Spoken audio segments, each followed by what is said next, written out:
Bonjour à tout le monde. Je me présente, Marc Deconinck, organisateur communautaire récemment retraité après 36 ans au CIUS de la capitale nationale, qui a travaillé notamment dans beaucoup de dossiers concernant les aînés. Je vais agir aujourd'hui à titre d'animateur, modérateur pour l'activité.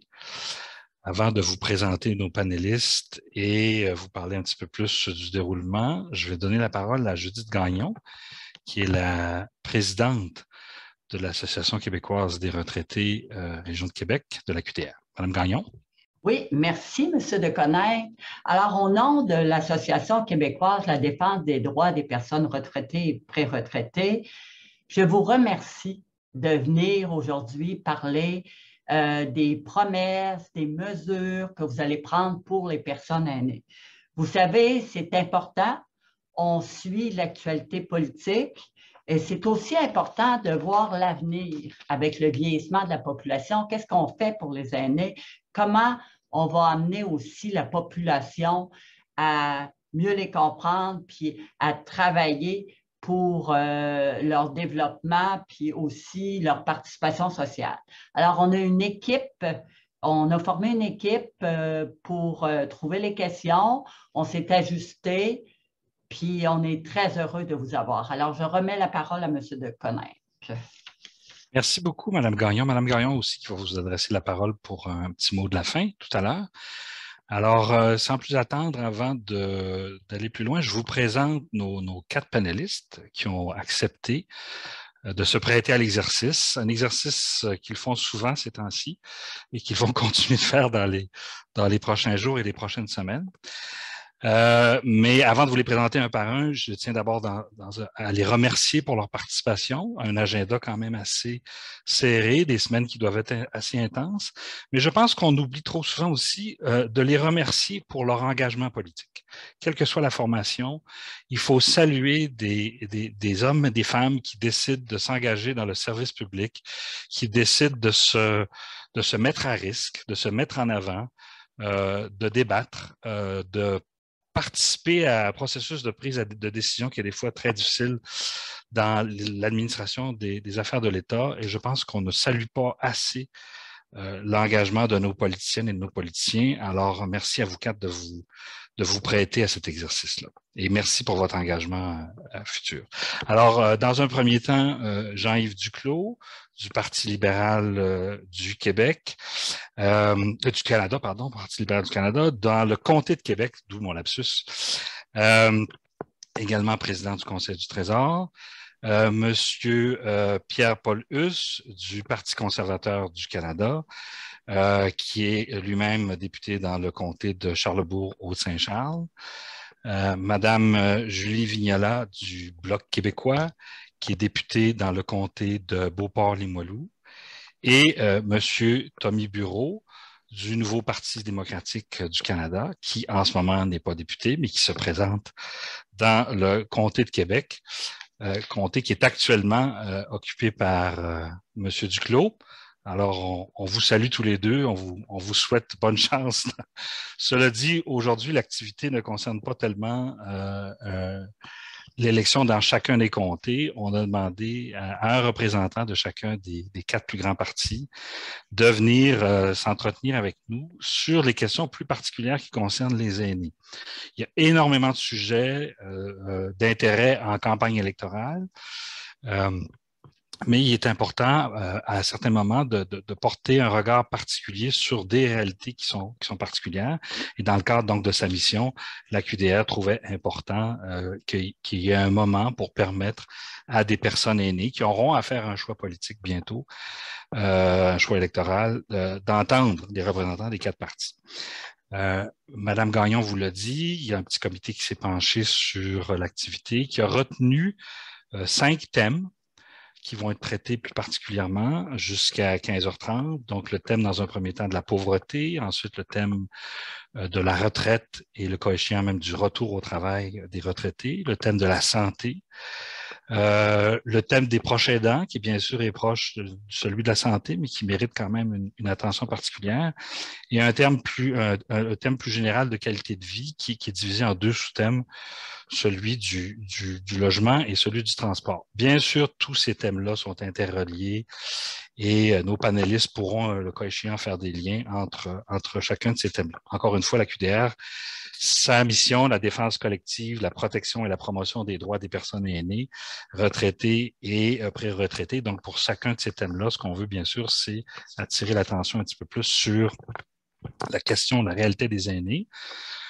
Thème par thème, je vais placer le thème au début avec quelques commentaires, une petite mise en contexte générale et essentiellement, je vais demander à tour de rôle à chacun des 4 panélistes de nous partager leurs éléments d'analyse par rapport à ces thèmes-là et surtout, qu'est-ce que leur parti compte faire dans les prochaines années en lien avec, encore une fois, la pauvreté, la santé, etc. Ce seront des interventions en séquence. Entre 3 et 4 minutes par sujet. Il n'y aura pas de dialogue, il n'y a pas d'interaction. La formule Zoom ne se prête pas toujours très bien à ce genre de dialogue-là. Et on sait aussi, c'est le commentaire qu'on entend souvent dans les débats télévisuels, ce qu'on veut entendre, c'est vraiment une prise de parole posée où la personne a le temps d'aller au bout de son idée sans être tout de suite interrompue par quelqu'un qui veut. Alors, bien sûr, chacun des 4 représentants, vous aurez tout loisir de réagir quand ce sera votre tour de parole à des propos qui auront été tenus antérieurement. Maintenant, je n'ai pas l'intention d'intervenir beaucoup dans vos droits de parole. Ça se peut des fois que je fasse un petit peu de recentrage, mais je vous rappelle que si jamais vous avez à intervenir sur ce que d'autres partis ont présenté, en même temps, pour les participants aujourd'hui, ce qui est le plus important, c'est de savoir ce que votre parti compte faire et c'est quoi votre position, la position de votre parti par rapport à ces enjeux-là. Donc, il est possible à un moment donné que je vous recentre un tout petit peu en disant oui, mais encore, mais votre parti, lui, qu'est-ce qu'il compte faire? Pour ce qui est des participants, on est en formule webinaire, donc on ne peut pas vous entendre. Il n'y aura pas de questions verbales de la part des participants. C'est une activité d'1h30. On n'aurait pas suffisamment de temps. Vous pouvez, dans le bas de l'écran, soit dans l'onglet chat ou conversation, dépendant de la version du logiciel Zoom que vous avez, faire part de vos commentaires ou de vos questions. On ne pourra pas nécessairement réadresser ces questions-là aux candidats à la fin du débat. Par contre, pour l'Association québécoise des retraités, elle va colliger toutes ces questions-là, tous ces commentaires-là, parce qu'elle va continuer de suivre la campagne et à d'autres moments, va peut-être se permettre d'intervenir. Donc, vos questionnements sont très précieux. Alors, sur ce, on va commencer avec le premier thème, celui de la pauvreté des aînés, malgré ce que certains en pensent de la pauvreté, il y en a au Canada, il y en a au Québec. C'est une réalité. Elle touche les aînés de façon particulière. Dans une autre vie, je suis aussi membre du comité de direction du Centre d'études sur la pauvreté et l'exclusion qui fait un état de situation chaque année sur l'état de la pauvreté. Un tiers des aînés de 65 ans et plus qui vivent seuls sont en situation de pauvreté au Québec. Donc, la pauvreté des aînés au Québec, c'est une réalité.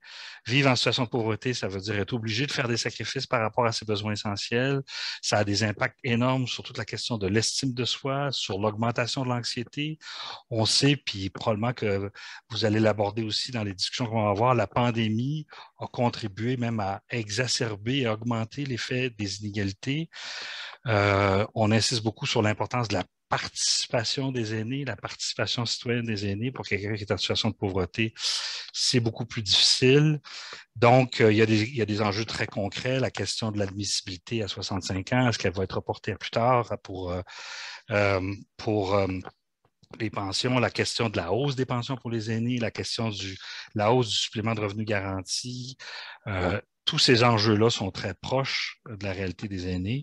Donc, on voudrait vous entendre à tour de rôle. Pour le premier tour de parole, je vais commencer avec M. Duclos. M. Duclos, vous avez 3 minutes à la fois pour partager rapidement votre analyse et qu'est-ce que le Parti libéral du Canada compte faire par rapport à cette question. Merci beaucoup, Marc, et merci, Judith. Évidemment, vous ne serez pas surpris d'entendre que je suis très heureux d'être ici avec vous. et entre autres avec vous, Marc et Judith, parce qu'on a une belle et longue relation de travail, encore plus longue avec vous, Marc, là, en raison de votre travail avant votre retraite. On comprend que ça se poursuit là, au Centre d'études et d'exclusion du ministère de l'Emploi et de la Solidarité sociale. Je vous dirais que le mot-clé ici, c'est 25 25 parce que c'est le taux de réduction de pauvreté qu'on a atteint au cours des dernières années au Canada en raison des investissements qu'on a fait pour les aînés. Et ce n'est pas surprenant, c'est parce qu'on a investi dès le départ en 2016 pour augmenter le supplément de revenu garanti de jusqu'à 950 $. Juste ça, ça a sorti 80 000 aînés de la pauvreté, des gens très vulnérables, comme vous l'avez dit, Marc, et surtout des femmes.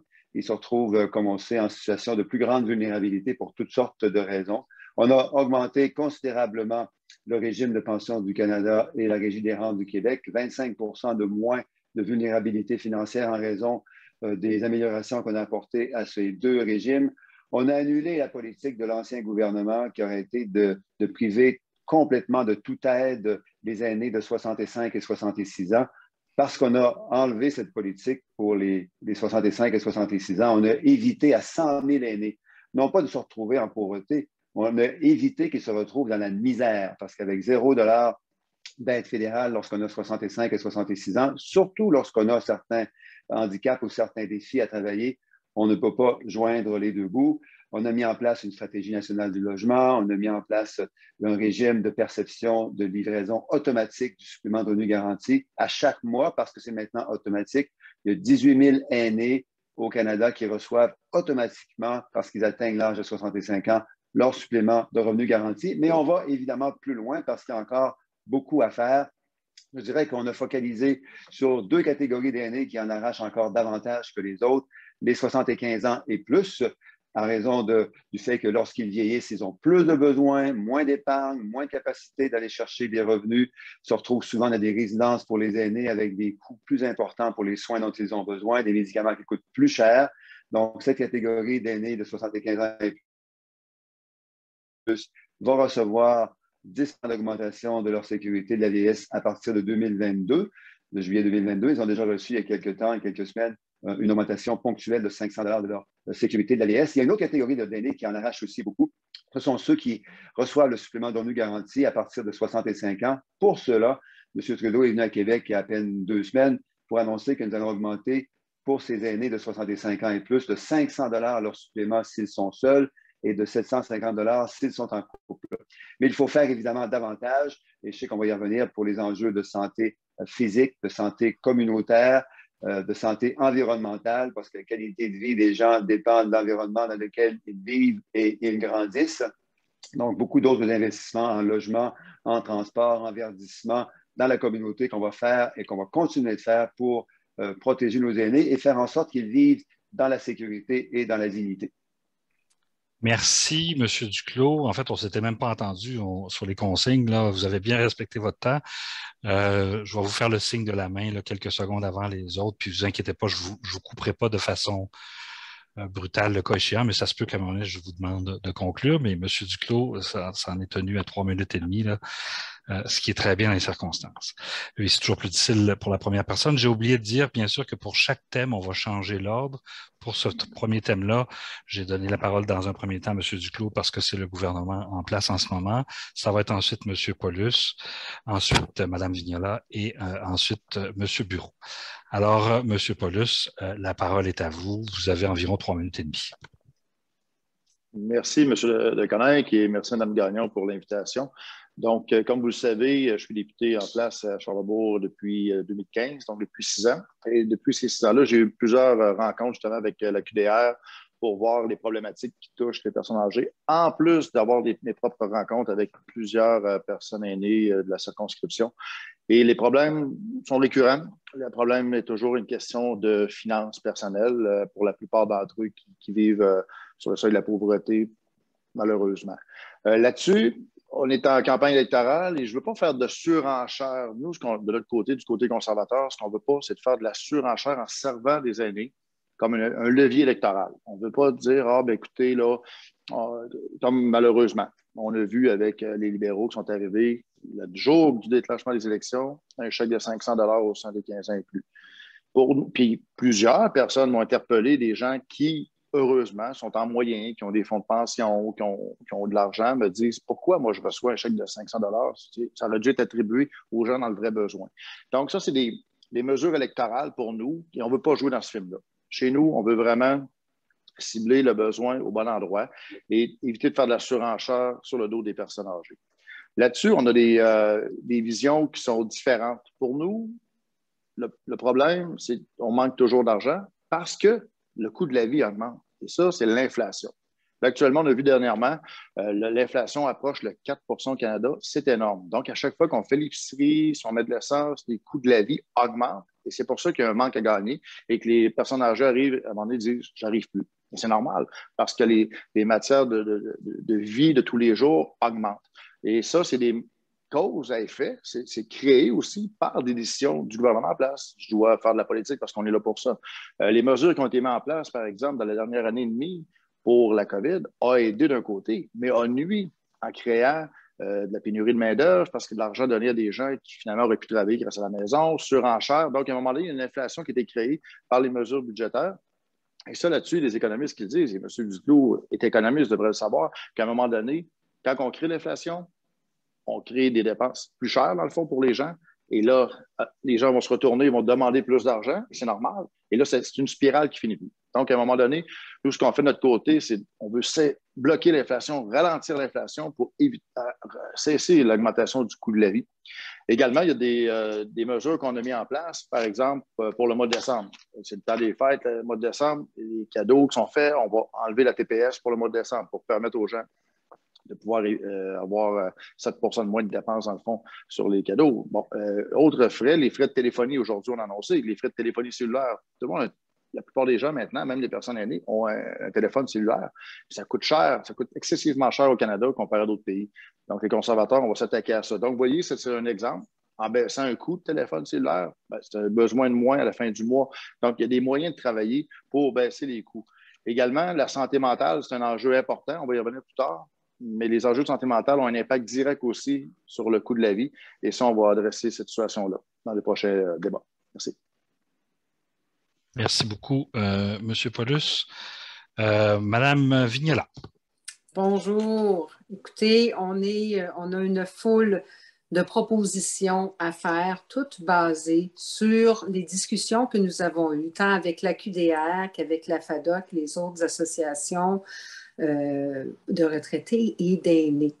Dans ces propositions-là, il y a notamment l'augmentation de 110 $ par mois de la pension de vieillesse à partir de 65 ans, donc pas de 2 classes d'aînés.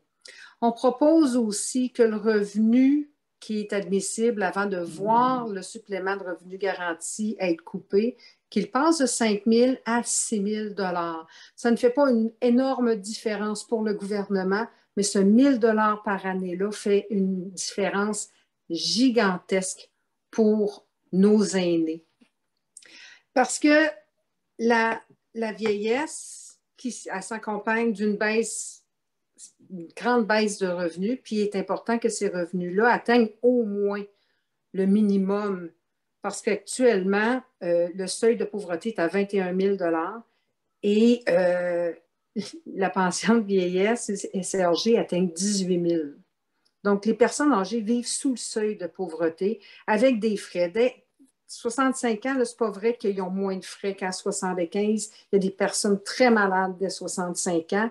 Et il est inadmissible que les gens qui ont bâti notre pays aient besoin de l'aide alimentaire pour pouvoir se nourrir. Et ça, la pauvreté, ça a des impacts sur la santé physique et mentale, sur l'isolement. Quand on n'a pas d'argent, on n'a pas d'argent pour des activités. Et ça aussi, on peut demander un crédit d'impôt pour les activités puis les loisirs aux aînés au même titre qui est donné pour les activités sportives pour les enfants. Elles ont le droit de sortir et de voir une partie de leurs dépenses être remboursée en crédit d'impôt. Et au niveau du SRG et de la pension de vieillesse, il est inadmissible, je le disais, qu'on crée 2 classes d'aînés alors que les besoins sont criants dès le départ. Et on a 16 propositions pour les aînés. Et parmi ces propositions, bien, comme je vous disais, 110 $ de plus par mois. La SRG, avoir le droit de travailler puis de décider d'avoir un revenu supplémentaire pour rester actif si ça nous tente et aussi d'y arriver financièrement. Merci, Madame Vignola. On va notamment revenir aussi sur cette question-là aussi de tout à l'heure. Il y a un thème qui s'approche avec la question des régimes de retraite, là, la possibilité aussi de continuer de travailler tout en touchant une pension de retraite. Monsieur Bureau.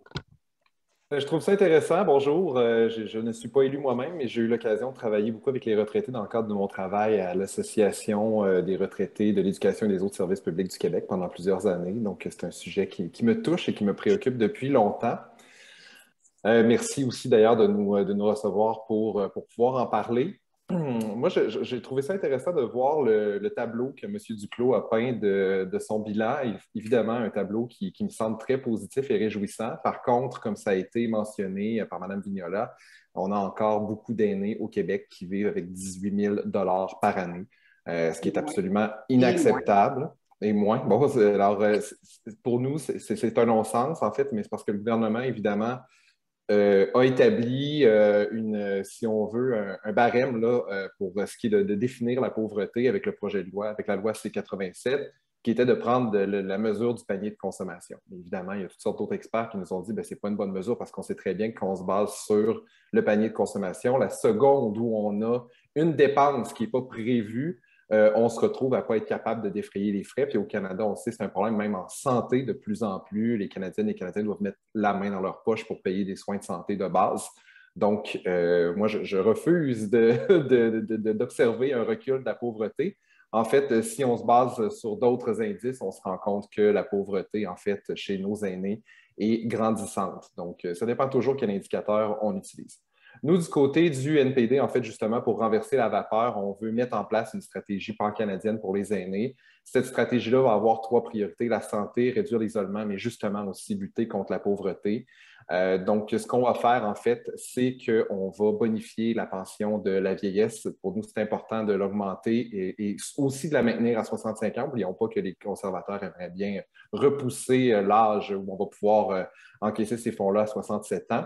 Donc, pour nous, c'est important d'indexer tout ça, puis pas seulement de se baser sur le panier de consommation, mais d'aller au-delà, justement, pour que nos aînés puissent aussi sortir une fois de temps en temps de chez eux, pas juste payer l'épicerie et le loyer. Donc, aussi, on va travailler, comme M. Paulus l'a dit, on est d'accord là-dessus, sur le coût de la vie. Pour nous, c'est bien important. Quand on parle de pauvreté, on parle de revenus, mais on parle aussi de dépenses. Pour nous, on veut inclure les soins dentaires, tout ce qui touche la santé mentale, les soins oculaires et auditifs dans l'assurance maladie. On ne comprend pas pourquoi ce n'est pas encore le cas. Parce que la loi canadienne sur la santé est supposée financer tous les services médicalement nécessaires à tout le monde. Ce n'est pas le cas en ce moment. On veut aussi offrir une aide majeure, massive au logement.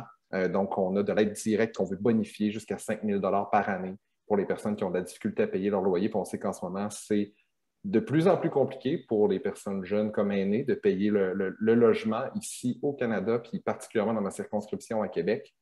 On veut aussi plafonner les coûts des télécommunications qui sont excessivement élevés au Canada. On veut reconnaître l'Internet haute vitesse comme un service essentiel puis contrôler les coûts de tout ça.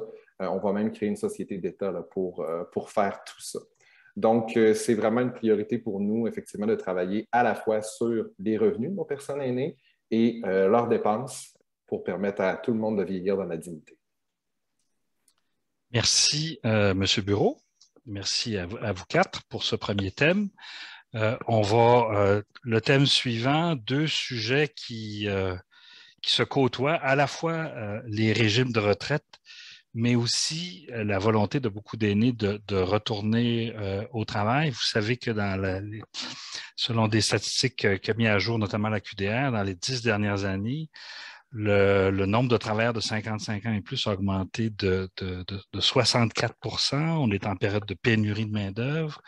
Donc, il y a des préoccupations par rapport aux conditions favorable pour permettre, dans un premier temps, de reconnaître la contribution, l'expertise, la sagesse, si je peux me permettre, aussi des aînés qui peuvent encore contribuer de façon active au marché du travail, mais rendre ça suffisamment attractif pour faire en sorte que décider d'aller travailler, on n'est pas, il n'y a pas de pénalité qui nous rattrape par ailleurs, notamment sur les exemptions. Les premières exemptions. Mais la question aussi, le corollaire, c'est le régime de retraite. Il y a des gens qui, pour toutes sortes de raisons, et c'est tout à fait légitime, ne veulent plus ou ne peuvent plus travailler. Il y a beaucoup de préoccupations au cours des dernières années. On a vu un certain nombre d'entreprises faire faillite. Les pensions n'étaient pas nécessairement des créances prioritaires. Donc, il y a des travailleurs qui se sont retrouvés dans des situations où on leur promettait une retraite relativement confortable et ils se retrouvent dans une situation où leur avenir est soudainement particulièrement inquiétant. Vous avez abordé aussi la question des régimes de retraite publics. Donc, à la fois sur ce thème-là des régimes de retraite et des incitatifs pour faciliter le retour au travail des aînés, je vais vous donner à tour de rôle chacune et chacun la parole. Je vais commencer cette fois-ci par M. Paulus, suivi par Mme Vignola, ensuite M. Bureau et M. Duclos. Vous aurez compris que je vais suivre à chaque fois la même série. Donc, le prochain bloc, ce sera Mme Vignola qui interviendra en premier, etc. Alors, M. Paulus, c'est à vous. Merci beaucoup. Je suis très heureux d'avoir ce thème-là à discuter parce qu'il faut savoir que le Parti conservateur, le jour 10 de la campagne, donc la semaine dernière, on a annoncé qu'un gouvernement conservateur modifierait la loi pour changer tout ce qui concerne les fonds de retraite des entreprises. Par exemple, les employés de Sears ou d'entreprises qui ont vu leur fonds de pension être diminué parce que l'entreprise n'avait pas gardé les fonds. On va légiférer là-dessus. Pour nous, c'est prioritaire qu'on protège le fonds de pension des travailleurs et on veut également éviter, comme on a vu dans d'autres entreprises, des actionnaires qui sont versés des dividendes, qui ont pris l'argent de la caisse finalement avant qu'il ait baissé le fonds disponible pour les retraites. C'est totalement inadmissible. Donc, Erin O'Toole, le jour 10, la campagne a annoncé qu'un gouvernement conservateur, on va légiférer pour ça. C'est clair qu'il faut régler cette situation-là qui n'a aucune allure.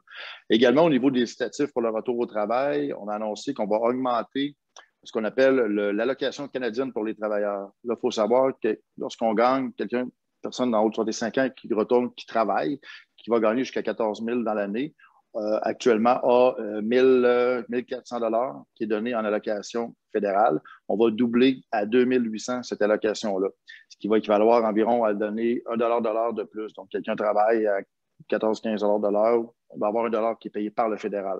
Donc, ça, c'est une deuxième mesure incitative pour le retour au travail, parce qu'on a vraiment besoin de main-d'œuvre et on veut trouver toutes les façons possibles d'encourager les personnes qui sont des 5 ans et plus à rester à temps partiel, mais à s'impliquer, à rester sur le marché du travail parce que nos entreprises en ont vraiment besoin. Et comme je disais au premier thème, lorsqu'on parle d'inflation, qu'on parle de problématiques de pénurie de main-d'œuvre qui fait que les coûts de la vie augmentent, l'apport des personnes aînées qui veulent continuer à travailler un peu donne un souffle aux entreprises et permet de continuer à prospérer et faire en sorte que notre économie soit beaucoup plus stable et être beaucoup mieux. Et je reviens sur le fonds de retraite. Un point majeur qu'ici, il faut que je mentionne, c'est que lorsque les personnes avaient la chance d'avoir une résidence, une propriété, et qu'ils décident de vendre la maison pour s'en aller en résidence ou aller en appartement, là, actuellement, je veux souligner que les libéraux pensent à imposer la vente d'une propriété. Donc là-dessus, il faut être très prudent. Nous, on est absolument contre ça. C'est la seule façon souvent de se ramasser de l'argent, c'est l'argent qu'on a mis dans notre propriété. Et lorsqu'on la vend, la dernière chose qu'on veut, c'est que l'impôt passe là-dessus.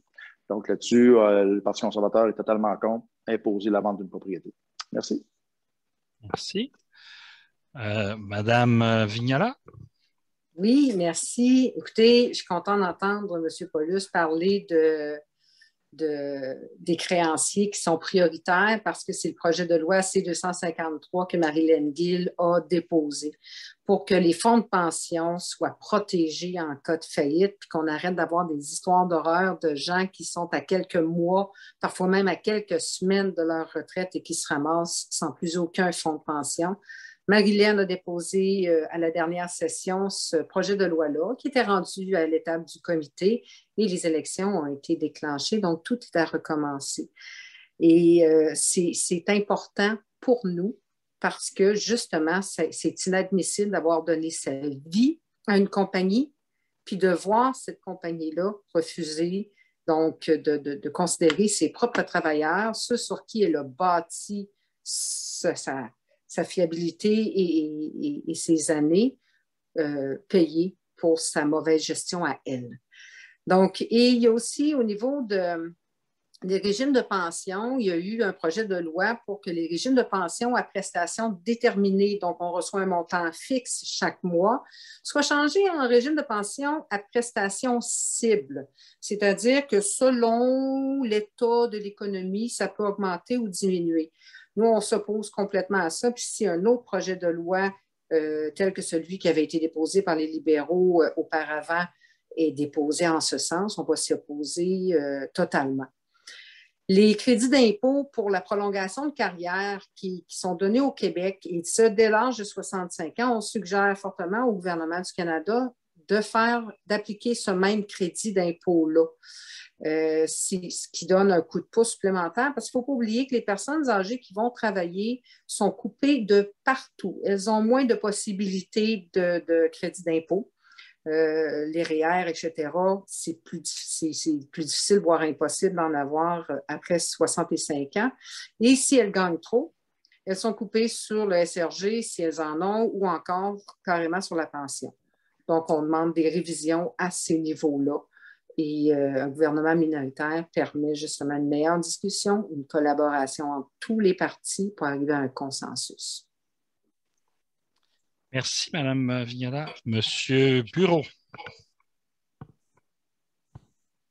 Merci. Donc, on a jusqu'à maintenant un consensus. Est-ce qu'on va avoir l'unanimité? J'ai hâte d'entendre M. Duclos là-dessus, puisque nous aussi, au NPD, on veut vraiment protéger nos travailleurs, nos travailleuses qui ont économisé toute leur vie pour leur pension. On pense qu'ils doivent être en première ligne quand une entreprise au Canada fait faillite. Donc, nous, ce qu'on souhaite créer, c'est une assurance retraite, justement, pour protéger la pension de nos travailleuses, nos travailleurs qui ont travaillé pour s'assurer une retraite décente. Je suis aussi déçu, effectivement, qu'on n'ait pas pu aller de l'avant, mais le gouvernement libéral préférait mettre 612 millions dans une élection qui avait pour objectif d'obtenir tout le pouvoir entre leurs mains. Je souhaite que ça se retourne contre eux et qu'effectivement, on reste minoritaire. Donc, pour ce qui est de la protection des régimes de retraite à prestations déterminées, pour nous aussi, c'est vraiment une priorité. Les prestations cibles, pour nous, c'est un danger. Quand on travaille fort et qu'on met de l'argent de côté en espérant avoir une bonne retraite, on ne veut pas simplement avoir une idée générale d'à peu près combien on pourrait gagner rendu à la retraite. On veut savoir, on veut planifier, on veut budgéter. Donc, pour nous, c'est important de protéger nos régimes de retraite à prestations déterminées, tout ce qui s'appelle prestations cibles ou cotisations déterminées. Pour nous, c'est le mal, ça ne nous intéresse pas. Ensuite, pour ce qui est des incitatifs, exemptions fiscaux pour les travailleurs d'expérience, ben, nous, ce qui est important, là, la priorité, c'est de démontrer une sensibilité, là, comme de quoi le retour au travail des aînés, ce n'est pas une panacée. Ça reste, si ça se fait, il faut que ça respecte leurs limites, leurs conditions. Je pense que c'est correct aussi de prendre une retraite bien méritée puis de retourner sur le marché du travail si on désire le faire, mais pas parce qu'on a besoin d'argent. Et là, on se retrouve justement au Canada avec des aînés qui ont de la difficulté à joindre les deux bouts. Et là, ben, M. Paulus nous dit qu'il faut parler des besoins des entreprises. Ben, moi, j'ai envie qu'on parle des besoins des aînés. Donc, on maintient les aînés dans la pauvreté ici, puis on tente de les encourager à les travailler. Ben, nous, ce n'est pas du tout notre philosophie. Merci, M. Bureau. M. Duclos. Merci. À vous. Merci, Marc. Et j'aurais dû commencer au début par saluer mes trois collègues, Pierre, Julie et Tommy. L'avantage d'avoir trois collègues, c'est qu'ils disent des choses avec lesquelles je suis déjà d'accord ou qu'on a déjà faites. Et donc, c'est plus simple dans certains cas. Donc, toute la discussion que nous avons sur la précarité, la vulnérabilité et l'anxiété que vivent les aînés, évidemment, non seulement on sait que ça existe, mais comme candidat, comme député, je sais que c'est pareil pour Tommy, Julie et Pierre. On le sent lorsqu'on rencontre les aînés, particulièrement les aînés les plus isolés.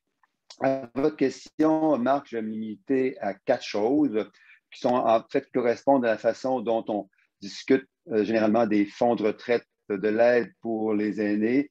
il y a le niveau universel, le niveau assuré et les épargnes individuelles. Le niveau universel, ce sont les prestations de suppléments de revenus garantis et de sécurité de la vieillesse. J'ai déjà mentionné qu'on va augmenter les suppléments de revenus garantis de 500 pour les aînés seuls, de 750 pour les aînés en couple. Pour le supplément, j'ai déjà indiqué que la politique d'aider les 75 ans et plus qui ont des besoins additionnels était déjà en marche. Ce que j'aimerais aussi dire, c'est que pour les prestations assurées par le régime de pension du Canada et le régime de rente du Québec, mais nous augmentons le taux de couverture de 25 à 33 ce qui est considérable et qui n'a pas été fait depuis plusieurs décennies au Canada.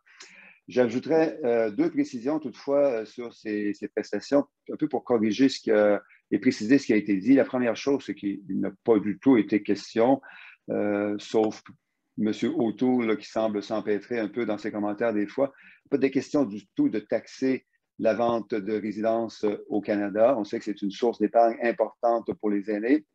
En matière de retrait des prestations du supplément de revenus garanti, on est passé de 3 500 à 15 000 dans le dernier budget de 2019. Donc, les aînés qui nous écoutent, qui reçoivent leur supplément, peuvent maintenant garder une très grande partie de leur supplément de revenus garanti, même s'ils gagnent entre 3 500 et 15 000 par année. Avant, c'était juste 3 500.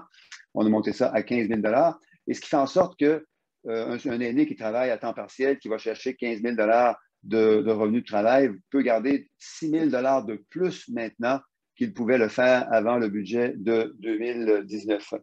En matière d'aînés vulnérables, j'aimerais aussi mentionner que le régime de pension du Canada et le régime de rente du Québec peuvent être améliorés et on va travailler avec les provinces et territoires pour le faire, pour augmenter de 25 la prestation de survivants de ces deux régimes de retraite assurés, parce que les survivants de ces régimes de retraite, ceux qui deviennent veufs ou veuves, il y en a quand même 1,3 million au Canada, y compris évidemment au Québec.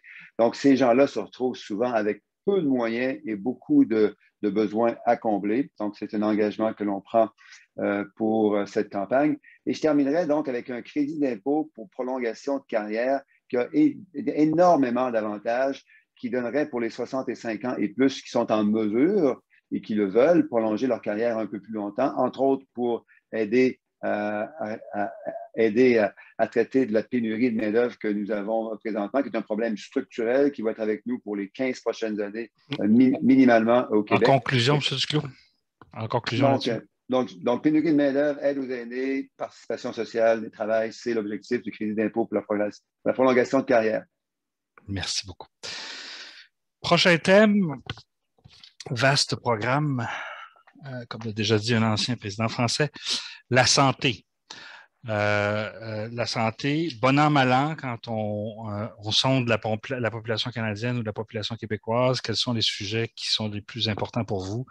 La santé vient presque toujours au premier rang, sinon presque toujours au premier rang. Juste à titre, une donnée qui est quand même préoccupante, les aînés, c'est 15 de la population, c'est 45 des dépenses annuelles en matière de santé.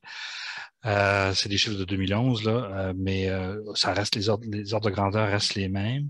On vient de traverser un épisode à l'échelle de la planète. En fait, on n'a pas fini de le traverser.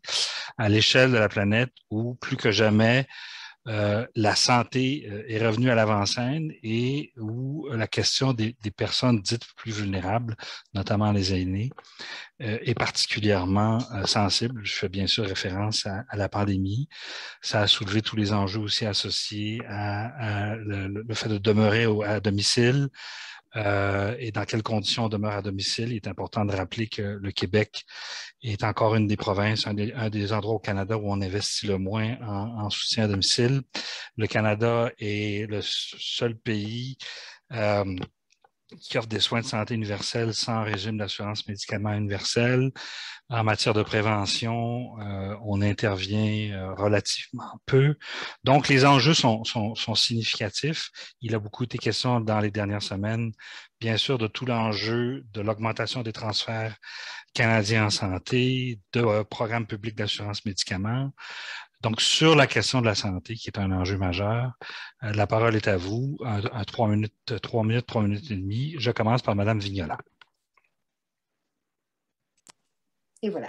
Donc, la santé, en effet, c'est un cheval de bataille fort important avec le revenu parce que c'est 35 des frais de santé qui sont demandés non seulement au Québec, mais par les provinces canadiennes. Pour combler l'écart, il faut se rappeler que l'entente était que 50 des frais de santé, du budget de la santé du Québec et des provinces canadiennes devaient être versés par le Canada, donc un retour de nos taxes et de nos impôts. Je tiens à souligner qu'ici, le premier ministre avait dit oui, je vais faire les transferts en santé après la pandémie.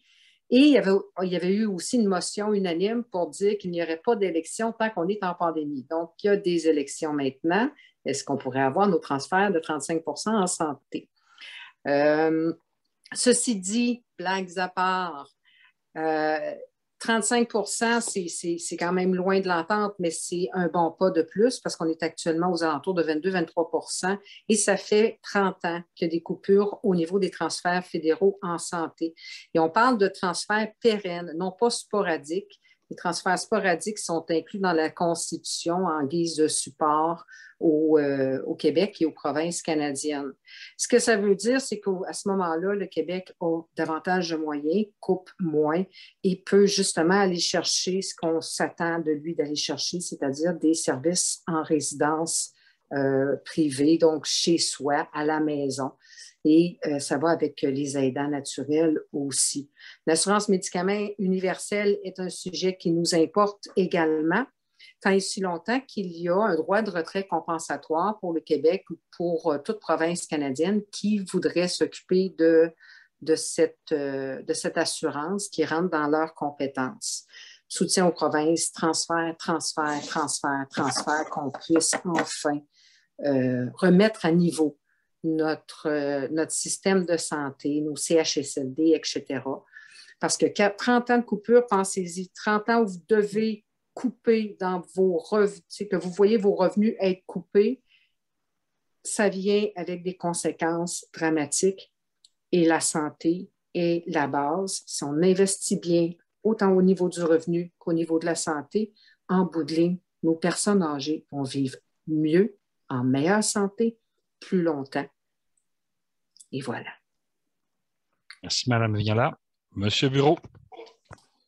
Merci. Donc là, je veux juste qu'on se rappelle une chose. J'ai l'impression qu'on va oublier vite. Puis je veux vraiment pas qu'on l'oublie vite. C'est-à-dire qu'on a plus de 10 000 personnes qui sont décédées dans nos résidences pour aînés au Québec lors de cette pandémie-là. C'est une horreur. Il va falloir se le rappeler. Il va falloir que ça n'arrive plus jamais. Et nous, c'est certain qu'on veut mettre des choses en place pour prévenir ça. Premièrement, on veut mettre fin aux centres de soins de longue durée privés à but lucratif. Pour nous, c'est un non-sens que des personnes s'enrichissent en prenant soin ou pas tant soin de nos personnes aînées. Parce qu'on sait que quand l'argent passe en premier, généralement, le reste, naturellement, passe en deuxième, puis ça peut être même la santé de nos aînés qui passe en deuxième. Ensuite, on veut établir des normes pan-canadiennes pour les soins à domicile et de longue durée. On l'a dit, je l'ai dit tout à l'heure, on veut aussi instaurer une assurance médicaments à la grandeur du pays. Évidemment, pour le Québec, c'est déjà fait. Donc, ce qu'on souhaite, c'est pouvoir donner une compensation au Québec. Et ça, ce qu'on pense que ça va faire, c'est de permettre de baisser les coûts des médicaments à la grandeur du pays. En ce moment, on est au 3e rang mondial pour ce qui est des coûts des médicaments au Canada. On est au 3e rang mondial des pays qui payent le plus cher leurs médicaments, ce qui est un non-sens.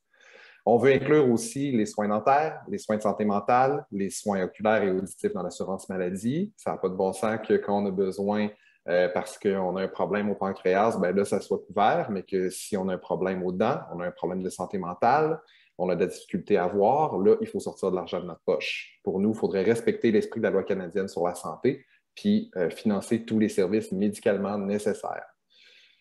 Donc, pour ce qui est du soutien aux provinces, nous, c'est clair, on va atteindre les demandes des provinces, c'est-à-dire qu'on va financer 35 des coûts des systèmes de santé à la grandeur du pays. Le Bloc québécois peut le demander, mais nous, on peut l'offrir.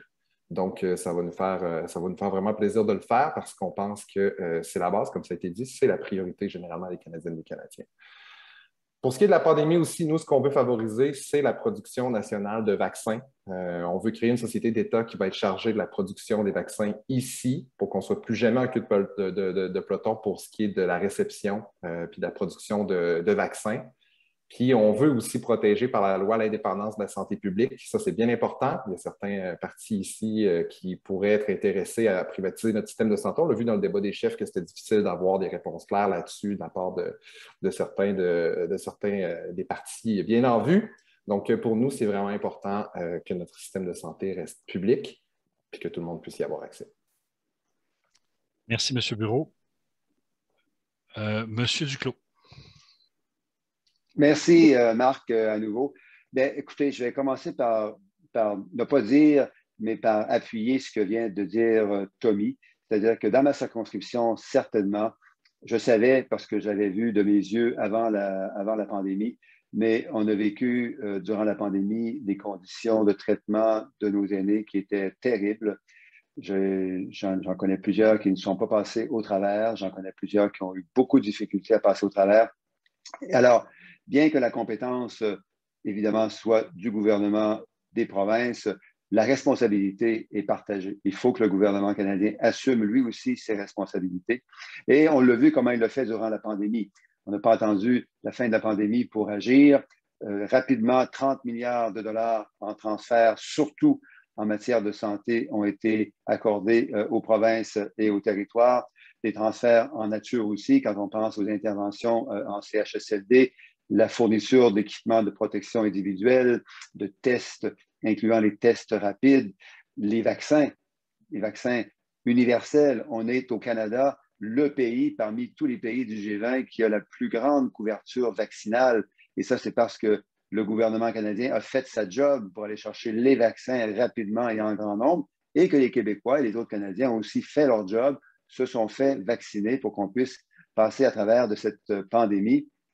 Sur la question à laquelle Tommy a fait allusion, les installations biomédicales canadiennes, ben, on n'a pas besoin d'aller chercher très loin. Il y a Medicago dans ma circonscription et une usine dans la circonscription de Mme Vignola qui est la seule compagnie qui a été retenue par le gouvernement canadien avec un investissement de 173 millions de dollars, la seule compagnie sur 7 pour produire des vaccins ici même au Canada, sans parler de Novavax à Montréal et de Moderna qu'on va faire venir aussi au Canada. Donc, on est parti de loin.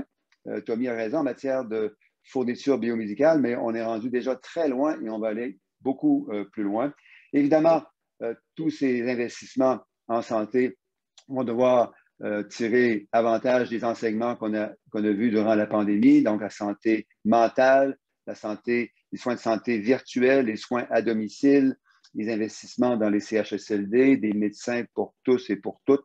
Ça, c'est fondamental. On a vu que c'est particulièrement criant en période de crise, mais à tous les jours, les gens et les aînés en particulier s'inquiètent et parfois n'ont pas accès à des soins de santé de toutes sortes là, dont ils ont besoin pour vivre dans la dignité et en l'absence d'anxiété. Donc, il y a beaucoup de travail à faire. La bonne nouvelle, c'est qu'on partage exactement les mêmes priorités que le gouvernement du Québec et les autres provinces. Donc, des montants additionnels déjà annoncés d'ailleurs dans la plateforme de près de 10 milliards de dollars. Et M. Trudeau l'a déjà dit et le répète régulièrement, on va être là pour des transferts plus importants de plus long terme. Merci, M. Duclos. M. Paulus, vous êtes le dernier sur ce bloc. Merci beaucoup. Écoutez, effectivement, la pandémie, comme mes collègues l'ont mentionné, a été terrible et spécialement terrible pour les personnes âgées, les aînés qui ont vécu l'isolement. Ça, c'est le facteur principal de stress pour les aînés d'avoir été isolés, soit dans leur résidence privée, leur appartement ou même dans les résidences de personnes âgées, ils étaient tenus de rester. Donc, on a compris ça et c'est la raison pour laquelle aussi le Parti conservateur, dans les 5 piliers principaux de notre campagne électorale, il y a un des piliers qui est la santé mentale. L'aide à la santé mentale, c'est primordial pour les aînés, également pour les plus jeunes, mais particulièrement nos aînés qui ont beaucoup souffert. Également, un point où le Parti conservateur veut mettre de l'emphase, c'est qu'avec la situation qu'on a vécue, dans les CHSLD, dans les résidences privées, mais également aussi, il y a une certaine violence ou maltraitance, je dirais plutôt, des aînés et on veut légiférer là-dessus parce que du point de vue fédéral, nous, d'un côté, on ne veut pas s'ingérer dans la gestion des opérations médicales. pour les aînés, ça relève de la province de Québec. Par contre, de notre côté, où on a un droit de regard, c'est le code criminel. Et on veut modifier le code criminel pour rendre les infractions criminelles le fait de maltraiter ou d'avoir une négligence envers les aînés. Et ça fait même partie des promesses électorales, la sécurité de nos aînés. Très important. Point de vue transfert en santé, bien justement, nous, ce qu'on veut faire, c'est transférer les fonds de façon sans condition aux provinces. On va augmenter à 6 des transferts, 60 milliards sur 10 ans, pour que les provinces, dont le Québec, aient plus d'argent de façon stable, sans condition. On ne peut pas faire, comme les libéraux, vouloir s'ingérer à dire qu'on va créer des postes de médecins, qu'on va créer des postes d'aide aux soins. Ça ne se fait pas d'un point de vue fédéral. Ce n'est pas la compétence fédérale. Ça, là-dessus, je pense que ma collègue du Bloc va être d'accord avec moi.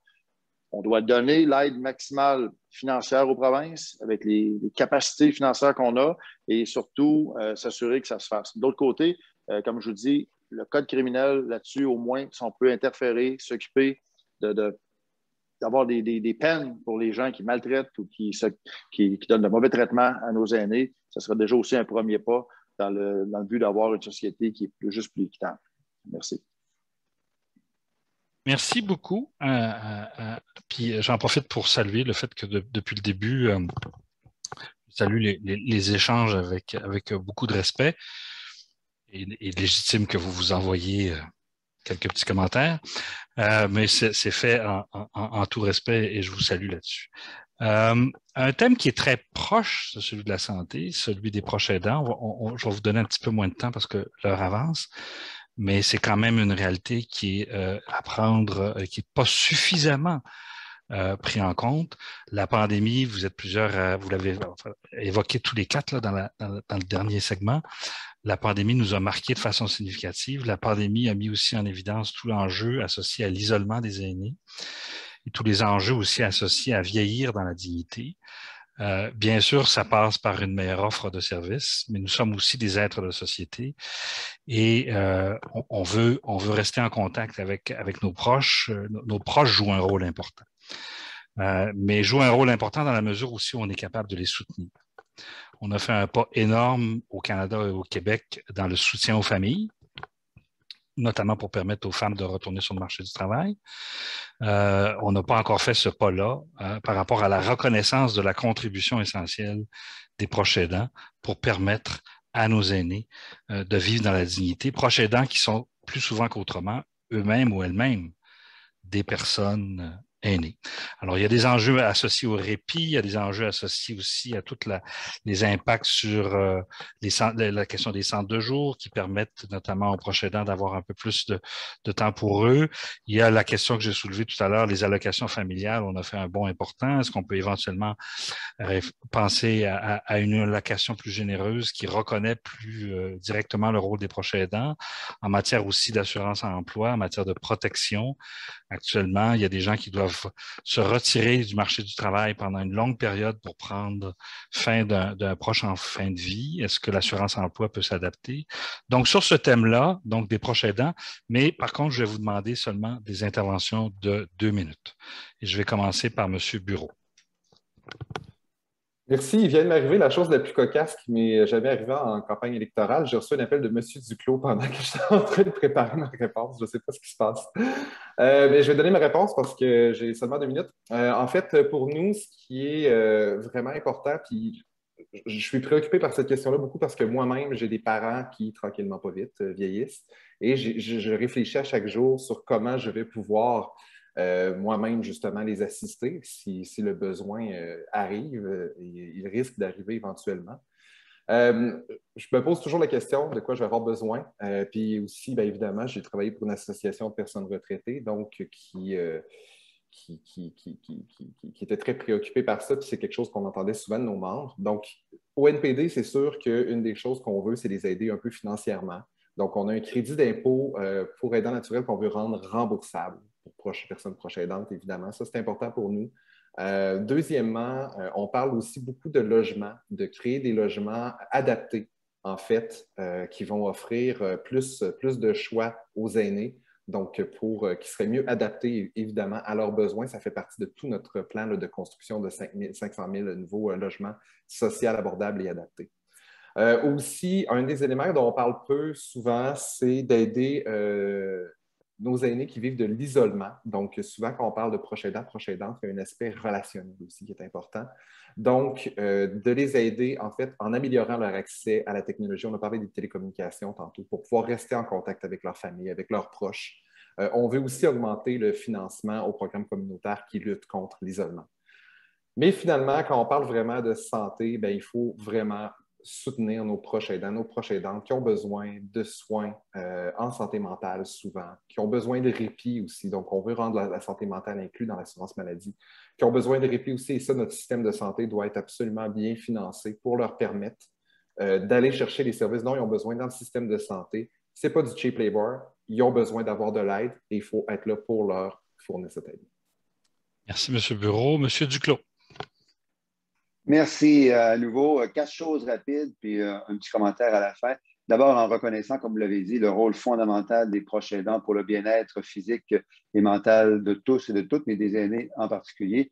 Première chose, la pandémie nous a montré à quel point les proches aidants étaient importants. Et c'est pour ça que la prestation canadienne pour les proches aidants a été mise en place rapidement. Ça a aidé des dizaines de milliers d'aînés et de proches aidants au Québec là, pour prendre soin de ceux et celles qui en avaient besoin durant la pandémie. On avait fait quelque chose de semblable lors du premier mandat en mettant en place la première prestation d'assurance-emploi pour les proches aidants de l'histoire du pays, à nouveau pour s'assurer que les proches aidants avaient des ressources nécessaires pour prendre soin d'un proche ou d'une proche.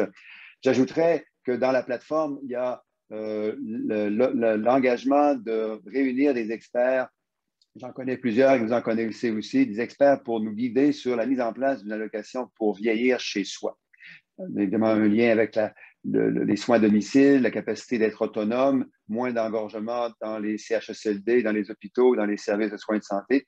Ça, j'ai très hâte de pouvoir le faire avec le gouvernement parce qu'on a déjà de très bonnes idées et de très bonnes personnes avec lesquelles travailler.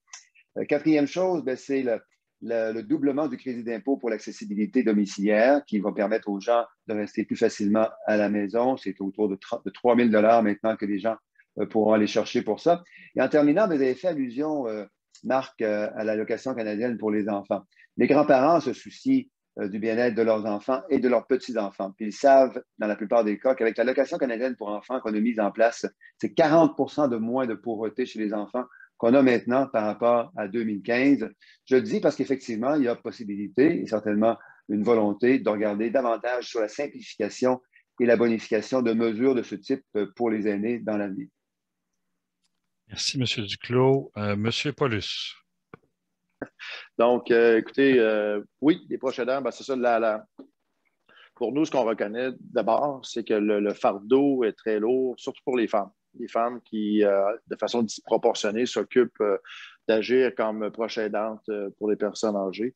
Ça, là-dessus, c'est un point qui est un facteur très important à considérer. De l'autre côté, ce qu'on veut mettre en place pour aider justement à donner un coup de main, c'est de créer la prestation canadienne pour les soins aux aînés. On donnerait 2 400 $ par famille qui s'occupe d'un aîné à la maison. Donc, on veut favoriser, donner un coup de main pour s'assurer que parce que pour nous, la meilleure place, c'est de demeurer dans la résidence avec ses enfants qui sont présents. C'est toujours mieux que d'être isolé.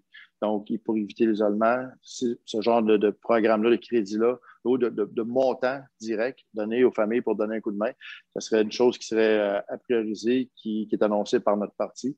Et là-dessus, tout l'encadrement des proches aidants, au niveau familial, c'est une chose que le Parti conservateur met de l'avant et on veut trouver tous les moyens possibles et les nouvelles idées, même, on est preneur parce que pour nous, comme on parlait tantôt de pandémie, l'isolement, donc il y a des nouvelles réalités qui ont été créées et on veut s'assurer d'avoir les bons outils. Et il y a des montants d'argent qui sont très importants, mais il y a aussi d'autres choses qui doivent être mises en place. Et là-dessus, c'est en évolution, mais on avance allègrement. Merci.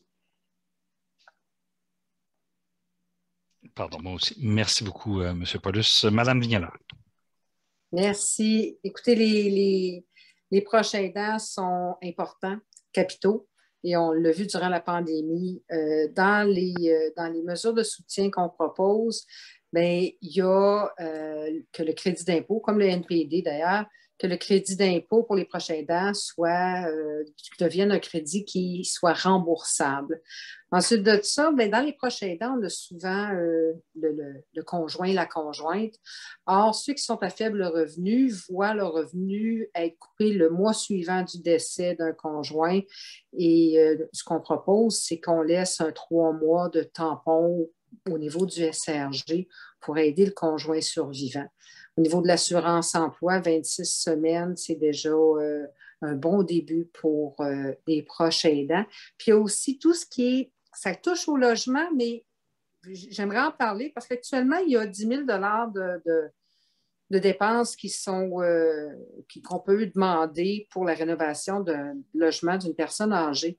Mais ce serait bien qu'on puisse avoir les dépenses, qu'on admette les dépenses pour l'aménagement des maisons intergénérationnelles. Ça revient de plus en plus. Les enfants, la famille veulent garder les personnes âgées proches, que ce soit une bigénération ou carrément dans la maison pour les entraider, comme ce qu'on voyait auparavant.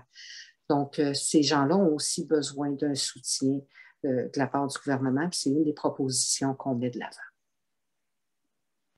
Merci beaucoup, Mme Vignola. Juste vous dire tous les quatre qu'on voit que vous êtes des professionnels de la parole en public. J'avoue que je n'ai pas beaucoup à intervenir sur la gestion du temps. Alors, 2 derniers petits blocs, puis à la fin, une intervention finale de chacune et chacun des participants. Le logement. Vous venez de l'évoquer, Mme Vignola. Le logement, on a parlé beaucoup de la question du revenu depuis le début, ou surtout dans les premiers blocs. Jusqu'à preuve du contraire, le principal poste budgétaire pour chacune et chacun d'entre nous, ou la majorité d'entre nous en tout cas, c'est le logement.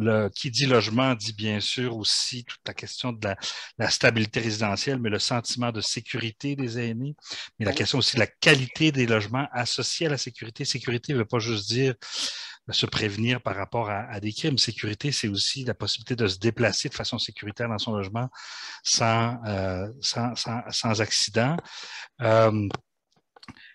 Il y a la question donc de l'assurance, la location logement, le programme d'allocation logement, le crédit d'impôt pour maintien à domicile qui est aussi en lien avec la question du logement, mais aussi toute la question du développement de logements sociaux et communautaires. On l'a évoqué dans le premier bloc. Les gens qui sont à faible revenu, s'ils n'ont pas accès à une subvention au logement, vont avoir de la difficulté à se loger dans un loyer de qualité et sécuritaire. Le logement, c'est aussi un enjeu de participation. Il y a tout l'enjeu du voisinage. Donc, sur le thème du logement, malheureusement, seulement 2 minutes. Je commence par M. Duclos. Merci à nouveau, Marc. Effectivement, il y en aurait beaucoup plus à dire que durant 2 minutes. Je vais donc essayer de me discipliner. Mais d'abord, c'était au cœur de notre mandat en 2015. Puis entre 2015 et 2019, on a fait des progrès remarquables. On a tourné à 180 degrés complètement la direction dans laquelle on s'en allait avant 2015 avec l'ancien gouvernement. Ceux qui nous écoutent, qui habitent dans des HLM, dans les coopératives et dans des OBNL d'habitation, ces gens-là, souvent des gens à faible revenu, devaient perdre sous l'ancien gouvernement toute aide du gouvernement canadien. Ça aurait été une catastrophe pour les milliers de gens qui habitent dans des HLM, des OBNL et des coopératives d'habitation, des gens à nouveau vulnérables. Donc, tout ça, ça a changé, ce qui nous a permis de sécuriser et de maintenir l'aide à ces gens au cours des 10 prochaines années. Une autre chose que l'on a mis dans la campagne cette fois-ci, c'est, comme Mme Vignola le disait avec raison, c'est de l'aide pour du logement multigénérationnel, pour faire en sorte que les familles qui le souhaitent puissent avoir de l'aide pour pouvoir vivre entre parents, grands-parents et petits-enfants lorsque les conditions le permettent avec cette aide spécifique. Une autre chose que l'on fait qui aide tout le monde, c'est de faciliter les modalités de transition, locataire, propriétaire, locataire. Donc, avoir des mécanismes légaux de la SCHL qui permettent de faciliter ça. Et je terminerai en faisant allusion à ce que vous avez dit, Marc, de l'allocation logement. On a signé une entente extraordinaire avec le gouvernement du Québec à l'automne dernier qui non seulement va développer davantage le logement communautaire et abordable, mais qui va aussi faire en sorte que 140 000 familles, ménages au Québec reçoivent une allocation logement bonifiée au cours des prochaines années. Ces 140 000-là, c'est beaucoup d'aînés au Québec et à Québec. Merci beaucoup, M. Duclos. La parole est à vous, M. Paulus. Merci beaucoup. Donc, la qualité de vie, c'est comme on a parlé à l'autre thème d'avant un peu, ça revient. La qualité de vie pour nous passe d'abord et avant tout par maximiser, vraiment demeurer dans les domiciles avec les aidants naturels, avec les enfants.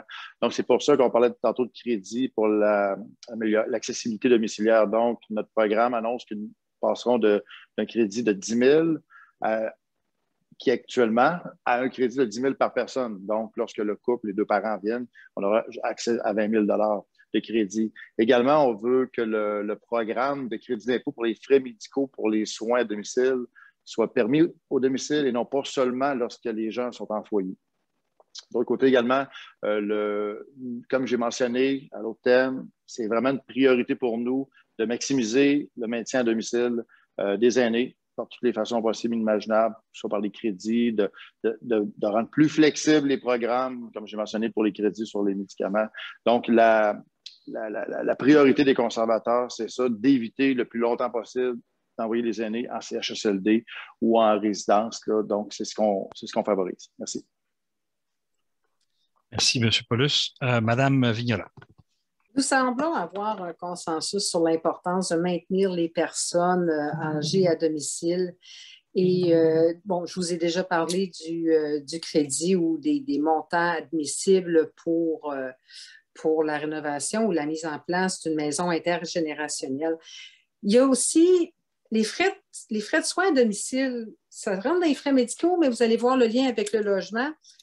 Donne droit à un crédit d'impôt sur présentation de reçus. Par contre, les personnes âgées qui sont semi-autonomes et dont les frais de soins sont inclus dans leur loyer n'ont pas au Canada ce crédit d'impôt-là, mais l'ont au Québec. Alors, ce que nous, on suggère, ce qu'on propose, c'est, écoutez, prenez le formulaire du Québec qui est super simple, appliquez-le également au Canada pour diminuer les frais de logement des personnes semi-autonomes. Naturellement, il y a toute la question des logements sociaux, des logements abordables qui ne sont pas tout à fait la même chose, mais aussi de penser au logement, de les faire en fonction des besoins que la personne aura au fil du temps. Pas des murs partout, parce qu'une marchette, ça ne passe pas partout, une chaise roulante, ça ne passe pas partout. Donc, de réfléchir le logement à construire sur une base de 10, 15, 20 ans selon les besoins que les personnes pourraient avoir et tout en gardant les services de proximité. Question que les gens n'aient pas à marcher avec une marchette ou une chaise roulante sur 500, 600 mètres avant de pouvoir avoir accès à du transport collectif, par exemple. Donc, c'est toute une réflexion sociale à tous les niveaux, municipal, gouvernement du Québec et fédéral, qu'il faut avoir, qu'il faut s'asseoir et c'est comme ça qu'on va bien prendre soin de nos aînés. Il faut un village. Bonne journée. Merci, Mme Vignola. Monsieur Bureau, le logement. Merci. Les robots de M. Duclos ont arrêté de m'appeler, fait que je vais pouvoir me concentrer sur ma réponse. Juste pour vous dire, en fait, que nous, là, dans notre circonscription à Québec, là, puis M. Duclos, ça doit être la même chose. Là, quand on parle de logement, d'accès au logement, c'est première ou deuxième priorité habituellement de ce que les gens nous disent. Et malheureusement, jusqu'à maintenant, il n'y a pas une seule personne dans notre circonscription, en tout cas qui m'a dit à moi, que la situation s'était améliorée dans les dernières années. Au contraire, le coût du logement explose en ce moment. Donc, nous, c'est pour ça qu'on veut offrir un soutien, d'abord à très court terme, un soutien direct bonifié aux Canadiennes, aux Canadiens pour qu'ils puissent payer leur loyer à la fin du mois. Donc, c'est jusqu'à 5 000 $ par année. On veut aussi créer 500 000 nouveaux logements sociaux et abordables dans les 10 prochaines années, donc la moitié dans les 5 premières années d'un mandat NPD. Pour nous, là, c'est aussi important d'imposer des règles strictes aux prêts qui sont accordés par la CHL pour faire cesser les fameuses rénovictions. Hein. Puis nous, en milieu urbain, on en entend énormément parler de ces fameuses rénovictions-là. Ça rattrape même les Canadiennes et Canadiens dans les milieux plus ruraux. C'est important aussi pour nous d'imposer une taxe de 20 % aux personnes étrangères qui achètent des pieds à terre ou qui font des investissements ici et qui n'habitent pas leur logement. Donc, nous, ça, on pense que ça va nous permettre de ralentir un tout petit peu ces achats-là, mais aussi de financer les autres mesures en logement. On veut aussi augmenter la taxe sur le capital pour les personnes qui font de l'achat et de la vente en succession rapide, ce qu'on appelle du flip. qui achètent une maison, qui rénovent, puis que quelques semaines plus tard, quelques mois plus tard, ils revendent à fort prix. D'ailleurs, on a un député libéral là, qui s'est fait 4,9 millions de dollars en quelques années récemment avec cette technique qui fait augmenter le coût du logement. Monsieur Talib Nour Mohamed, vous irez lire un peu là-dessus. Donc, les libéraux semblent aimer cette super technique du flip. Pour ce qui est du transport en commun, pour nous, c'est important de soutenir toutes les municipalités au Canada qui vont vouloir offrir la gratuité. Donc, évidemment, on pourrait commencer justement par les personnes plus vulnérables ou qui en ont besoin à plus faible revenu, comme les aînés. On veut offrir aussi un service public de transport interurbain. J'ai travaillé sur le bureau, oui. Je vous arrête tout de suite sur le transport parce que c'est le prochain bloc. Fait que je vous laisse terminer en 10 secondes sur le logement. Puis on y va avec le vous transport. l'avez divisé en 2 blocs? Bien, excellent. Okay. Fait que je vais avoir plein de choses à dire sur le transport, mais sur le logement, c'est une priorité pour nous. On va vraiment mettre l'emphase là-dessus dans un mandat de pays. Merci beaucoup. Sur la question du transport maintenant, le dernier thème dans le bloc qualité de vie, en fait, on l'avait divisé en 2 sous-thèmes, logement et transport, puis après ça, il y aura les mots de conclusion de chacun des 4 personnes. Transport, il y en a été beaucoup question dans la grande région de la capitale nationale dans les derniers mois, puis dans les dernières années. Chaudière-Appalaches aussi. Une des raisons d'être de l'AQDR, une des préoccupations principales de l'AQDR, c'est la participation des aînés. Qui dit participation des aînés dit aussi la capacité de se déplacer, d'aller dans différents endroits, d'avoir une vie citoyenne active. Mais on a beaucoup parlé aussi de la question de la santé tout à l'heure, donc la capacité aussi de se déplacer pour l'accès aux services. Donc, ça soulève des enjeux comme l'admissibilité, par exemple, des frais de déplacement à titre de frais médicaux. Ça soulève, M. Bureau vient de l'évoquer, tout l'enjeu associé au transport en commun. Qu'est-ce qu'on va faire pour le développer encore plus? Parce qu'on parle, beaucoup d'aînés ne sont plus en mesure de conduire une auto. Alors, sur la question des coûts, de l'accessibilité, de la gratuité éventuelle du transport en commun, sans oublier l'enjeu spécifique du transport adapté. Donc, on n'a pas beaucoup de temps pour ce bloc-là, 2 minutes. Chacun, en commençant par M. Paulus. Merci, M. Deconinck. Donc, pour le transport en commun, c'est sûr qu'on s'entend que la responsabilité revient aux municipalités et au gouvernement du Québec en priorité. Le gouvernement fédéral est là pour être un partenaire pour investir des sommes sur l'infrastructure de transport en commun. On n'a pas à s'immiscer dans la façon de faire, de décider à quel endroit le transport va passer. Mais il reste qu'on peut être des partenaires quand même. On est là on ne fait pas seulement un chèque en blanc, on peut discuter aussi de voir s'il y a des modifications qui peuvent être apportées à des projets, mais tout en respectant les évaluations qui sont faites par le gouvernement du Québec et les municipalités. Par contre, au niveau du transport en commun, je voudrais rappeler à tout le monde que les conservateurs, à l'époque, on avait mis un crédit qui permettait de récupérer 75 % des coûts des passes d'autobus. Et les libéraux, en arrivant en 2015, ont annulé ce crédit-là. On n'a jamais compris pourquoi. C'était une mesure incitative pour le transport en commun qui a été abandonnée par le gouvernement libéral. Donc, c'est ça. Merci. Merci, M. Paulus. Mme Vignola. Donc, on se rejoint, le transport en commun, ça concerne, ça touche le municipal et le gouvernement du Québec. Ceci dit, tel que je l'ai dit précédemment et que M. Paulus l'a mentionné également, on peut partager les discussions sans s'immiscer, sans s'ingérer, parce que la décision finale revient au municipal et au gouvernement du Québec. Et ça va, quand je parle d'entrer dans la discussion, c'est simplement que les gens nous parlent, autant qu'au municipal et au gouvernement du Québec, ils nous disent leurs besoins. Et dans la structure, mais c'est seulement de dire, écoutez, avez-vous pensé que dans cette zone-là, il y a une résidence pour personnes âgées, semi-autonomes ou avec difficulté pour se déplacer et qu'il faudrait penser à des transports qui soient plus accessibles pour ces gens-là et plus simples. Ça rentre dans les discussions à avoir. Et un crédit d'impôt est préférable également, tout comme le crédit d'impôt pour les activités en loisirs. C'est important pour préserver la santé des aînés, tant physique que psychologique. Et ils ont besoin de sortir, ils ont besoin de voir des gens. Puis en bout de ligne, lorsqu'ils le font, lorsqu'ils ont la possibilité de le faire, c'est toute leur santé qui s'en porte mieux. Puis ça a des ricochets positifs sur notre système de santé également. Merci, Mme Vignola. Monsieur Bureau, vous aviez amorcé déjà les transports. Je vous laisse continuer. Oui, effectivement, mon intervention va être un peu plus courte vu que j'avais empiété. Je pense par contre que c'est ça, nous, on parle de gratuité parce qu'il faut faire attention avec la question des crédits d'impôt. C'est toujours un niveau de complexité qui est plus important. Évidemment, s'ils ne sont pas remboursables aussi, on se retrouve avec des personnes qui ne paient peu ou pas d'impôts, qui n'en profitent pas. Donc, c'est pour ça que nous, on favorise la gratuité des transports en commun, évidemment, pour les municipalités qui vont souhaiter mettre en place ce service-là. On souhaite que le fédéral soit un partenaire pour ça. Ensuite, ce que j'avais entamé, c'était une proposition pour rendre le service public de transport, rendre le service de transport interurbain public, parce qu'on se retrouve avec des compagnies privées en ce moment qui abandonnent les unes après les autres les services de transport entre les villes. Personnellement, j'ai pu vraiment le remarquer dans les dernières années, la difficulté grandissante de passer d'une ville à l'autre en utilisant les transports publics. Donc, nous, on pense que c'est important là, de rendre ça public et d'assurer la fluidité et la circulation, le transport entre les différentes villes du Québec et du Canada. Et finalement, c'est sûr que nous, justement, on prévoit d'être des partenaires majeurs pour tout ce qui touche aussi les transports actifs. Il faut s'assurer aussi que nos villes, nos milieux, soient sécuritaires pour les personnes qui désirent circuler à pied. On pense beaucoup aux personnes à mobilité réduite, entre autres. Les municipalités souvent ont besoin d'aide pour adapter leur milieu à ces personnes-là qui souvent, justement, en profitent pour marcher, socialiser, aller faire l'épicerie en même temps, évidemment pour les personnes davantage en milieu urbain qui ont accès à ces services-là à proximité. Donc, il ne faut pas les oublier non plus. Merci, M. Bureau. M. Duclos, 2 minutes.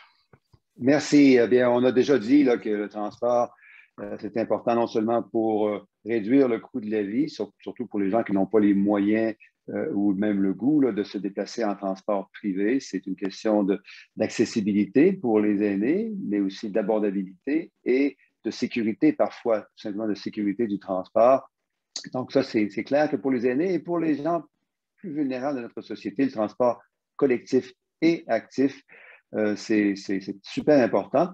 Entre autres parce que le transport collectif et le transport actif favorisent la mobilité, non seulement en matière de transport là, dans un autobus ou autre chose, mais la mobilité individuelle, ce qui contribue à la santé des gens et à la santé de l'environnement. Pour répondre plus directement à la question de mon collègue M. Paulus, Tommy, M. Bureau a déjà répondu. Un crédit d'impôt est de peu d'utilité pour quelqu'un qui ne paye pas ou peu d'impôts. C'est vrai pour la majorité des aînés à faible revenu.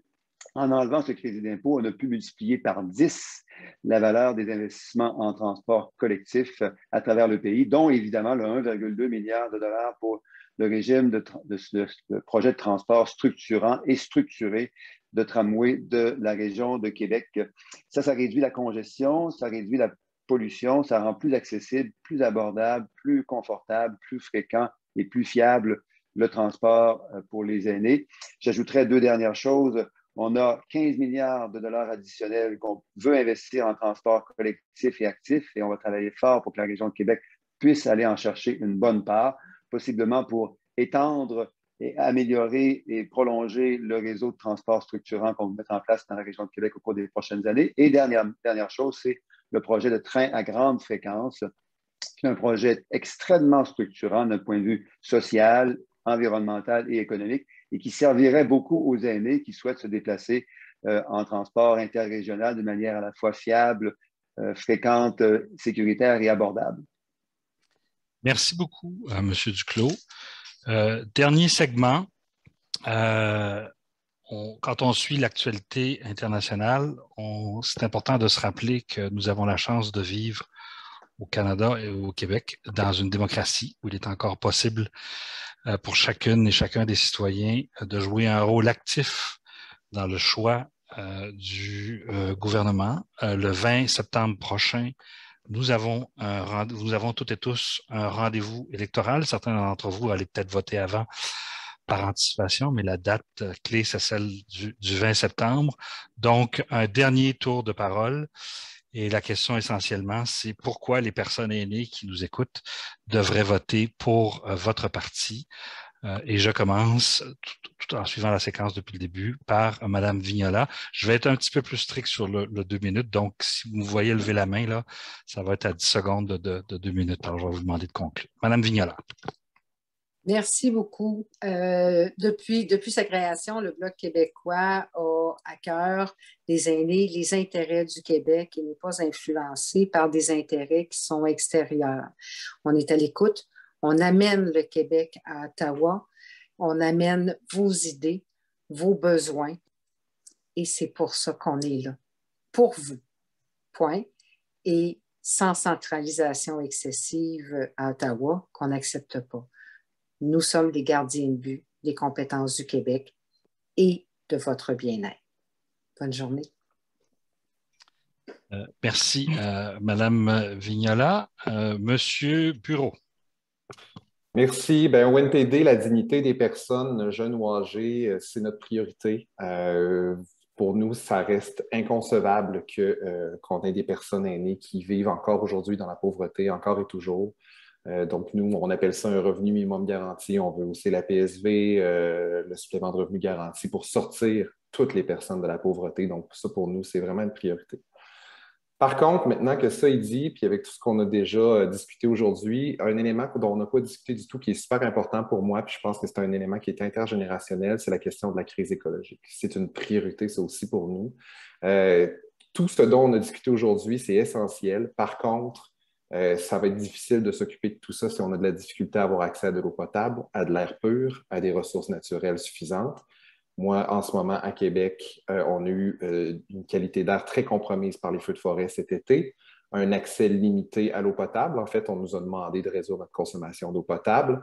Et tout ça, c'est la crise écologique qui nous amène ces enjeux-là, ces défis-là, qu'il faut relever tout le monde ensemble. Et je pense que autant pour nos jeunes que pour nos aînés, il faut mettre en priorité cette question-là de la lutte au changement climatique et de la crise écologique.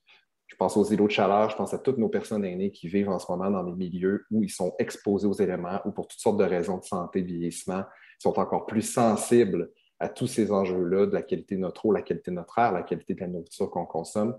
Donc, j'aurais aimé qu'on en parle aujourd'hui, mais sachez que pour nous, c'est en tête de liste de nos priorités. Et je trouve que pour la protection de la santé de nos aînés à long terme, c'est important aussi de le mentionner.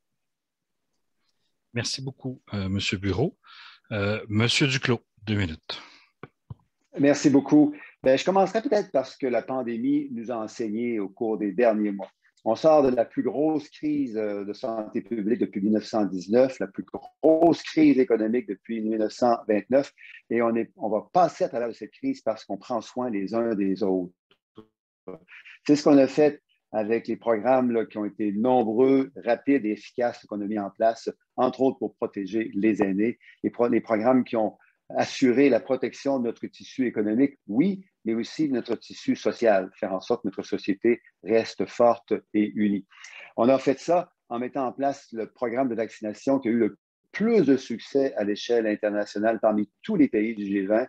Les Canadiens, les Québécois ont fait leur job. Certainement, les aînés se sont fait vacciner. Il y en a encore quelques-uns qui doivent le faire pour qu'on puisse terminer de sortir de cette pandémie. Mais l'enseignement principal, c'est d'avoir pris soin les uns des autres et c'est ce qu'on va continuer de vouloir faire en reconstruisant en mieux notre économie, notre système de soins de santé et notre environnement parce que ça passe par la sécurité financière des aînés, ça passe par la santé des gens, mais aussi par la santé de l'environnement. Comme disait il y a quelques instants notre collègue, M. Bureau, la santé de l'environnement et la santé des gens, c'est connecté. Il faut prendre soin des gens et prendre soin de l'environnement en même temps. Tout ça, on le fait de manière positive parce que, comme Judith l'a dit au tout début, le vieillissement, c'est un processus qui non seulement peut, mais doit être positif. Et dans ce traitement là, des aspects positifs du vieillissement, bien, on doit le faire avec l'objectif principal d'assurer la dignité et le respect des aînés. Alors, merci tout le monde d'avoir participé à cet échange et merci à toi en particulier, Marc, d'en avoir assuré la direction. Merci beaucoup. Monsieur Paulus, Oui, Paulus, dernier tour de parole. Allez-y. Merci beaucoup, M. Lecolinck. Donc, le point le plus important pour moi à retenir et la raison pour laquelle vous devriez voter pour le Parti conservateur du Canada, c'est qu'on doit reprendre le contrôle des finances publiques. Actuellement, on peut avoir beaucoup de discours, beaucoup de demandes, beaucoup de choses qui sont annoncées, qui sont dites, mais à la fin, il y a une dette rattachée à tout ça. Donc, si on veut cesser les mesures inflationnistes, si on veut cesser que le coût de la vie augmente, on doit reprendre la gestion des finances publiques. M. Duclos mentionnait qu'on a eu des besoins énormes pour la pandémie. Bien entendu, on a supporté la plupart de ces mesures-là. Mais aussi, il y a énormément de gaspillage, il y a de la corruption, il y a plusieurs choses qui sont passées dans la dernière année et demie. Donc, c'est important de reprendre le contrôle de notre économie, reprendre le contrôle de nos finances publiques afin d'éviter une surenchère des coûts, des dépenses pour tout le monde et faire en sorte que l'économie soit meilleure et qu'on puisse avoir une qualité de vie supérieure au Canada. Merci. Merci beaucoup, M. Paulus. Avant de donner la parole pour le mot de la fin à Mme Gagnon, je tiens d'abord et avant tout à vous remercier tous les quatre. Dans un premier temps, un merci à 3 niveaux. Dans un premier temps, bien sûr, merci d'avoir pris le temps et d'avoir libéré votre agenda pour participer à cet échange, à ce débat qui traduit bien, je pense, votre préoccupation, notamment par rapport aux aînés. Merci aussi pour la qualité de vos interventions.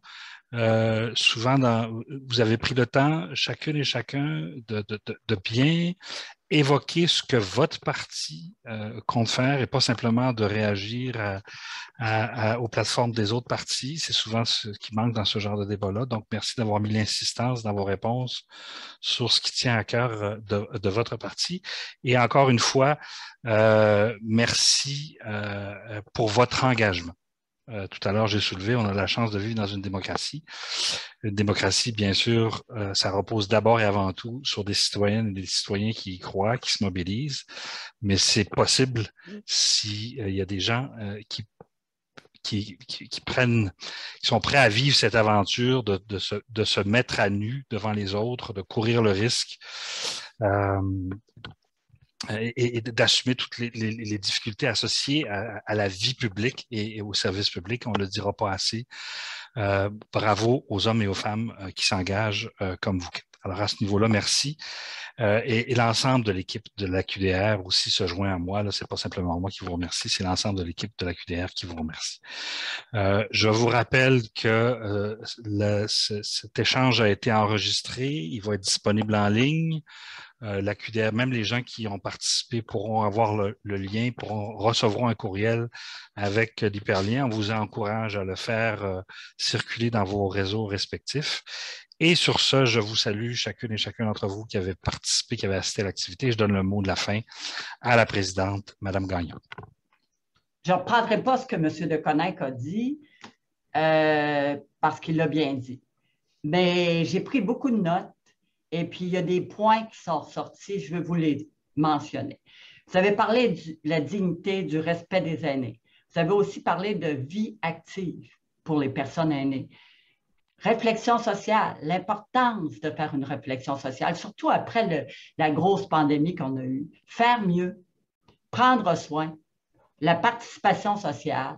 Vous avez parlé de milieu sécuritaire, de pauvreté. Et à la fin, M. Bureau a parlé de crise écologique. M. Bureau, rassurez-vous, on a une plateforme de revendication, le mouvement AQDR, dans lequel on retrouve le développement durable comme un des enjeux importants pour les citoyennes et les citoyens. Je vous dis, on va suivre, la QDR, on va suivre l'élection, on va suivre vos débats, on va tout suivre. Vous allez voir sur notre site Internet, on va avoir des choses aussi. On va prendre la parole, on va faire des communiqués et on sort un journal, chose qu'on n'avait pas fait depuis quelques années. Et là-dessus, vous avez votre plateforme de vos partis dans le journal. Merci à vous avec cœur. Vous n'êtes pas juste des politiciens, mais vous êtes des humains merveilleux qui comprenez la nécessité qu'on travaille d'une façon solidaire. Alors, merci beaucoup.